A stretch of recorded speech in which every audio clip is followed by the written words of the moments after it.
Otite, algo que é desesperador. Com a gente, otorrinolaringologista, a doutora Maura Neves. Vamos começar explicando, então, na verdade, eu acho que a principal informação, talvez, para a gente entender como é que o ouvido internamente, então, tem uma inflamação que dá uma dor como essa, incapacitante, doutora. Tá. Então é assim, gente, o ouvido, ele faz parte do nosso sistema respiratório. Então, como todo o nosso sistema respiratório, desde o nosso nariz, ele faz secreção, tá? Então, quando essa secreção não sai totalmente, ela fica retida, esse acúmulo de secreção cai algum germe lá dentro, um vírus, uma bactéria, que se prolifera e começa a aumentar essa secreção e inflama. Esse aumento de secreção, quando ele inflama e incha o ouvido, é que gera a dor, tá? E por que entope? É aquela estrutura que eu já comentei algumas vezes, a tuba auditiva. Quando a gente está no avião ou está indo para a praia, aquele que entope o ouvido. Então, essa estrutura, ela leva ar para dentro do ouvido, para equalizar a pressão do ouvido externo, do ambiente externo, dentro da orelha. Porque é uma caixinha de ar. Vamos mostrar a caixinha? Então vamos mostrar aqui a nossa caixinha de ar. E tem um gente. vídeo daqui a pouquinho para ilustrar. Então essa aqui é a nossa orelha, ok? Então... aqui tá, a nossa orelhinha. Tá. Aí agora nós vamos cortar o meio. E aí a gente tem esse osso aqui da frente, que é a nossa parte do rosto, e aqui a gente já consegue ver melhor a parte de dentro do ouvido, ok? Então esse é o nosso canal de audição aqui, tá? E essa estrutura aqui é a tuba auditiva. A tuba auditiva liga no fundo do nosso nariz, tá? E esse espaço aqui, ó, entre a tuba e atrás da membrana timpânica, que é essa estrutura aqui, é a nossa orelha média. Então, a gente tem alguns tipos de dor de ouvido. A otite, ela pode ser uma inflamação no canal, que é mais frequente por trauma, piscina, água, cotonete. E a maioria das vezes, uma grande maioria, a otite é média, fica nessa região aqui atrás.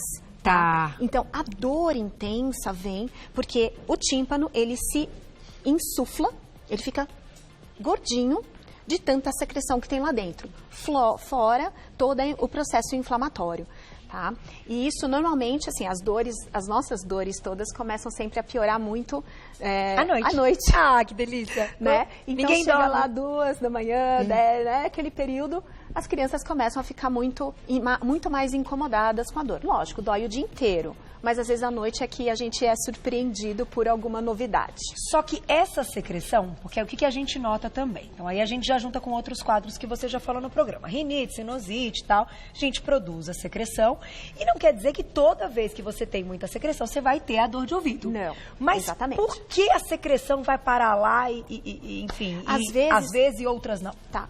Algumas vezes, algumas manobras que a gente faz, pode fazer com que a secreção suba do nariz pro ouvido. Lembra, a tuba auditiva é aqui no fundão, tá? Esse espacinho aqui. Esse buraquinho aqui, tá? É essa estrutura aqui, tá? A gente se comunica, né? Lembrar do nosso rosto, a gente tem o nariz aqui, o ouvido aqui, então essa estrutura, esse canal.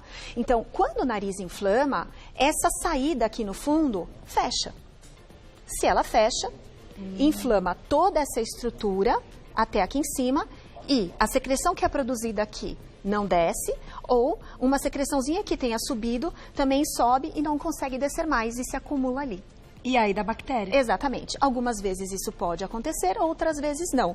Eventualmente a tuba auditiva abre e fecha, mesmo no período de resfriado, gripe. Quem aí já não teve uma gripe que no meio tá com o ouvido tampado, aí o ouvido abre, aí o ouvido tampa, aí ele destampa. Então esse tampa e destampa é a tuba tentando funcionar. Quando ela efetivamente destampa, ou seja, equalizou a pressão. Então a secreção teve chance de descer. Pode ser que não vire uma infecção. Mas tem alguma forma de prevenir uma dor de ouvido quando a gente percebe que tanto adultos quanto crianças estão num quadro com muita secreção? Sim. Lavagem nasal com solução fisiológica. Eu imagino. Tentar tirar ao máximo a secreção que é formada dentro do nariz. A vida de mãe é ficar pingando aquele negócio. Soro fisiológico no nariz das crianças, né? Que coisa, né? Mas isso para os adultos também. Também, eventualmente, numa gripe, num resfriado, a chance, lógico, do adulto de ter uma otite média é muito menor do que as crianças. Isso é um fator anatômico. A criança tem a tuba auditiva que é mais curta e mais horizontal. Então, é mais fácil do que está no nariz chegar no ouvido. Já o adulto, olha, a tuba é inclinada. Então, para chegar lá, tem que passar pela gravidade. Agora, um adulto pode ter infecção? Pode, porque a gente também tem aquele tampa e destampa o tempo todo, né? Sim. Então, para evitar que isso aconteça, a lavagem nasal também ajuda. Aí depende da quantidade de secreção. Se é uma secreção que está há mais tempo, tá amarelada, bem brasileira, amarela, verde. Verde! Né? Aí a gente tem que, às vezes, procurar outras medicações que são associadas. Mas o que vocês podem fazer sempre, em casa com segurança, é umidificar essa secreção, empurrar com soro, isso sai, isso ajuda bastante a suar bastante. Isso. E muitas vezes, aqui as crianças às vezes não sabem cuspir, mas vai pra garganta pra também ser esquentado, né? Isso. E uma coisa importante, Carol, assim, pra quem for assoar, gente, assoar... Não... Tomar cuidado para, né, às vezes eu brinco com os meus pacientes. Não arrebentar o nariz, aqui assim, a gente não pode virar do avesso de tanto assoar com tanta força. Por quê? Porque quando você assoa com muita força, faz muita força, esse ar ele vai sair forte também aqui nessa região. E ele vai voluntariamente abrir a tuba auditiva pela força. A gente faz isso no avião, não faz? Sim. A gente aperta, joga o ar e ela abre a tuba. Se você está suando e está saindo secreção, é numa suada dessa forte que a secreção que está aqui no fundo tentando descer, você assua com força, a tuba abre e a secreção sobe. Ixi, cuidado então. Então, não assoar, assim, assoa, gente, mas assim, né? Não pode muito. Não faça tanta Eu falo assim pro João, força do Hulk. Que é muito bom quando o filho aprende a só o nariz. Gente, agradeça, né? Gente, que maravilha. Ficou, né, Glaucia? Isso é fantástico. Então, assim, eu brinco, força do Hulk, vai, vamos tirar tudo isso e tal. Ai, gente, a gente se diverte. Vamos colocar a perguntinha do público e daqui a pouco a gente passa pra vocês o vídeo. Que o vídeo é bem interessante pra gente ver o que acontece quando de madrugada rolar uma crise. Você vai lembrar ouvindo Você Bonita, já tô sabendo tudo. Vamos lá. Perguntinha do público. Um beijo, Dani, obrigada. É verdade que usar uma haste de algodão umedecido com álcool tira a umidade do ouvido, evitando possíveis problemas? É aquela história, sair da piscina, pingo álcool e depois faço assim, ó. Já vi várias pessoas fazendo isso depois da natação, várias. Essa técnica tá certo, tá errado? Pode usar. Pode. Tá? Mas não é para pôr o vidro inteiro de álcool, são 2 gotinhas, ok? Melhor. 2 pinguinhos? Isso, porque ele vai misturar na água e vai levar essa água. Haste flexível com álcool, eu já não vou recomendar. Por quê? Porque a haste flexível, gente, é lógico que assim, você vai colocar a haste flexível aqui, ela vai passar. E assim, às vezes as pessoas não têm noção da profundidade, sabe? E pode bater lá no tímpano. Isso pode machucar.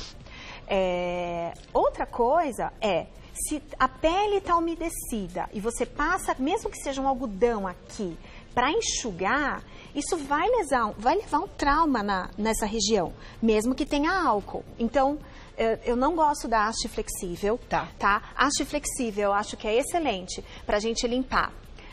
Uma maquiagem que está borrada, a entradinha do nariz aqui, às vezes está com alguma coisinha, o umbigo, né? Mas o ouvido eu não recomendo que utilize, e nem com álcool. Eu prefiro que pingue umas gotinhas lá dentro, é mais seguro por conta do tímpano. Essa distância não é desse tamanho, gente. Isso aqui é uma maquete ampliada. Gigante, né? Tá? Sinal, é grande, é bem grande. Olha o tamanho da minha mão, só para vocês terem uma ideia. É bem pertinho. Ó a orelha, ó, para vocês verem. Então o tímpano é perto. Metade do cotonete, já chega lá. Ai, que então, aflição. Cuidado. Ai, meu Deus, é mesmo. Ai, cuidado. Porque a gente, né, às vezes gosta de fazer a limpeza, deixar tudo bonitinho. Isso. Cuidado.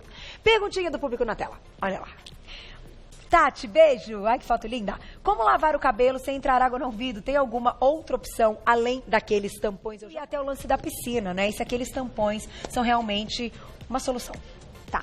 Então, aí a gente está falando bastante de infecção na orelha externa, tá? Especialmente a água da piscina, quando entra dentro do ouvido, deixa a pele mais úmida e isso pode gerar uma otite externa. Um jeito de proteger é colocar os tampões. Se você está em casa e vai tomar banho, você pode utilizar um tampão. Tem aqueles que a gente compra nas lojas de material esportivo, que são aquelas bolinhas de silicone. Então, você tira um pedaço e coloca no canal auditivo, né? Só um cuidado em relação a esse tipo de tampão, desse silicone, é que com o tempo, e às vezes não demora muito, ele se resseca e ele começa, às vezes, a deixar alguns pedacinhos que podem cair dentro do canal. Tá? Isso, então sempre observar para ver se ele tá inteiro. Tá? Então é uma alternativa. Às vezes ele não veda tão bem, Carol, porque cada orelha ela vai ter aqui, ó, uma circunvolução diferente. Então, se você olhar a orelha de cada um que está em casa, a forma da concha, tá? Daqui da concha, dessa região daqui. Então, cada orelha vai ser diferente. Então, para você moldar aqui, cada um vai ter... Mas hoje ainda se faz sob medida? Isso, essa é uma alternativa também. Tá. Fazer um tampão sob medida. Quando era pequena, eu me lembro que eu tinha um. Isso, você faz um sob medida, porque aí ele veda bem melhor, tá? E se você tá em casa, vai tomar banho, viajou, esqueci meu tampão, não pode tentar água no meu ouvido de jeito nenhum. O que a gente costuma fazer bastante, às vezes sugerir para os pacientes, é pegar assim, pega um pedacinho de algodão, umedece em óleo vegetal, qualquer tipo de óleo, gente. Pode ser até óleo de cozinha, mas um óleo limpo, ok? Pinga umas gotas, tira o excesso e coloca dentro do canal auditivo. Isso vai impedir que a água entre dentro da orelha. Agora, mesmo na hora do banho, não adianta você fazer isso e virar a orelha lá pro chuveiro, porque vai entrar de qualquer jeito. Então, você protege um pouco mais que caia a água e, normalmente, o algodão com óleo já impede a entrada da água. Saiu do banho, botou a orelhinha, dá uns pulinhos, assim, mas nem entra água, às vezes, porque o óleo... Mas quando a pessoa toma banho sem o tampão? Ah, sim. Ai, gente, isso aí enxuga desde com a toalha que sai. Tenho toque até. Falo, João, dá os pulinhos. Que sai, exatamente. Sei lá, entendeu? Você fala assim, vou fazer minha parte, alguma coisa estou fazendo para não verdade. Ainda mais nessa época do ano que a gente fica pensando em todas as prevenções possíveis. Seca com secador, gente. Secador. De longe, em casa. Com secador, não pode colocar perto. Tá? Mas olha, coloca o secador a uma distância assim maior, aquele ar quente ele vai passando, tá? Ou até com ar, não é um ar muito quente, mas ele vai passando, ele seca lá dentro, o canal também ajuda. Tá bom? A respeito do desenho e formato da orelhinha, tem umas que têm mais chance de ter dor de ouvido? Então, do canal externo, a gente tem muita variação de forma, né? Tem essa parte aqui, né? O canal tem pessoas que têm um canal mais amplo, tem pessoas que têm um canal mais estreitinho e mais tortuoso. Isso faz parte da conformação da cabeça, gente. Então, a Carol falou, tudo volta para genética. Então, mas a forma da nossa cabeça acaba sendo também genética. Então, é muito variável de pessoa para pessoa. Uma pessoa que tem um canal mais estreito pode juntar mais cera, mas não ter mais infecção. Tá? Agora, pessoas especiais, por exemplo, uma criança com síndrome de Down, enfim, os pacientes especiais, eles têm uma conformação do crânio diferente. Certo? Então, nesses pacientes, sim, nessas pessoas, a chance de ter infecção de ouvido é maior. Tá? Interessante até porque como muda alerta. a conformação, exatamente, da parte óssea e da posição da tuba auditiva e da força muscular dessa região, do céu da boca. Então, isso realmente interfere nos pacientes especiais, nas pessoas especiais.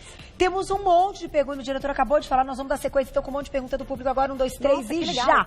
@VocêBonitaTV, primeira na tela. Foi. Karen, beijo. Água oxigenada tira a infecção do ouvido? Ai, meu Deus. Então, não tira, tá? Eu também já ouvi essa colocação em alguns instrumentos de mídia. Olha, até onde eu tenho conhecimento e até onde os nossos livros e os nossos estudos científicos atuais mostram, a gente não tem evidência científica de que ela realmente funcione, tá? Então, não funciona. Ao contrário, quando a gente tem uma infecção no ouvido, o que a gente solicita é que as pessoas mantenham, o ouvido seco. Não deixar entrar água.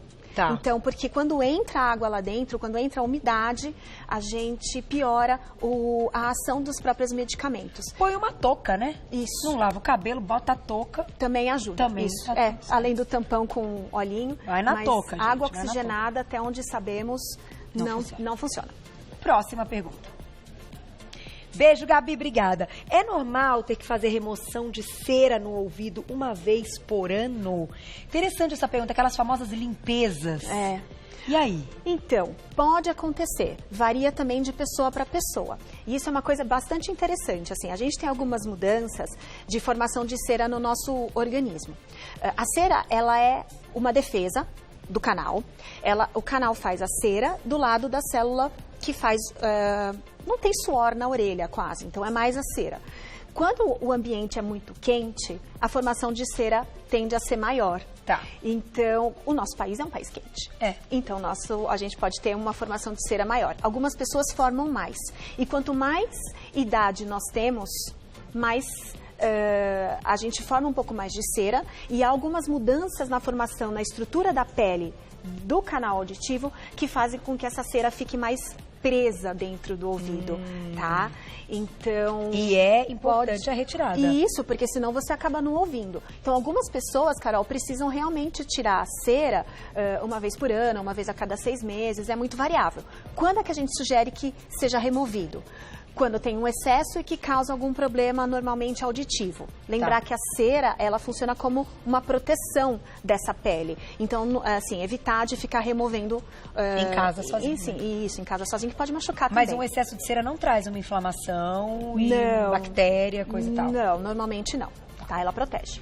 Olha essa pergunta, doutora. Essa também, quem tem, é um negócio complicado. Vamos ver.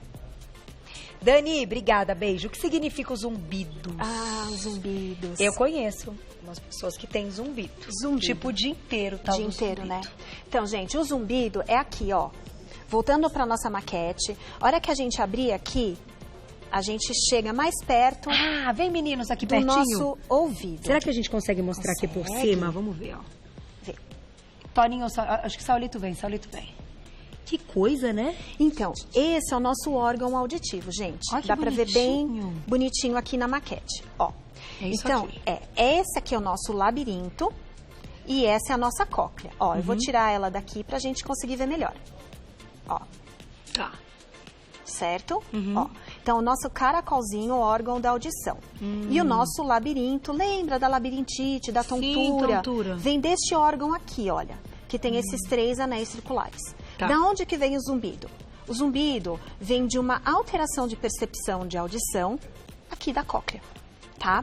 Então, muitas vezes, o zumbido é multifatorial. Ele é causado por muitos e muitos fatores. Desde um fator hormonal, um fator... hormonal também? Hormonal, uma alteração metabólica, uma alteração auditiva aqui na própria cóclea. Então, o zumbido, a origem inicial pode ser aqui e normalmente por uma alteração de percepção.